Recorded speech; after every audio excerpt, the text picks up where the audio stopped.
এটা হলো বন্ধুদের লাভ স্টোরি, মেয়েদের জন্য না। আশা করি ভাইয়েরা শুনে যাবেন। ও বোঝার মতো একটি ছেলে আছিল, সে কখনো বন্ধুত্ব বুঝতো না, বন্ধুত্ব মানে কি সেটাও বুঝতো না। হঠাৎ করে সে একদিন রাতের গেম অন করেছিল, সে গেম খেলাও বুঝতেছিল না। হঠাৎ করে ও ছেলেটি একজনের গ্রুপে ঢুকে পড়ে। তারপর কি করতে চেয়েছিল, পরে বললো ভাইয়া আমাকে কিক করবেন না, অথচ ভাইয়া বলেছে। তারপরে বললো যে আমাকে আপনাদের সঙ্গে খেলতে হবে, আমি আপনাদের সঙ্গে খেলতে চাই। তারপরে একসঙ্গে গেম খেলতেছিল, গেম খেলতে খেলতে তার সঙ্গে মেসেজ করতেছিল, মেসেজ করতে রাত্রে থেকে সকাল 7টা অবধি পেয়ে দেয়। অথচ ওনার সঙ্গে গেম খেলতে ভালো লেগেছিল বলে তার হোয়াটসঅ্যাপ নাম্বারটাও দিয়ে দিল।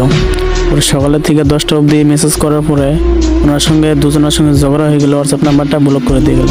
ওই ভাইটার ব্যবহার মহব্বত দেখে অবুজ ছেলেটা ঠিক ছিল না। সেই অবুজ ছেলেটি কি করবে, তার হোয়াটসঅ্যাপ নাম্বার তো ব্লক করে দিয়েছে। সে অবুজ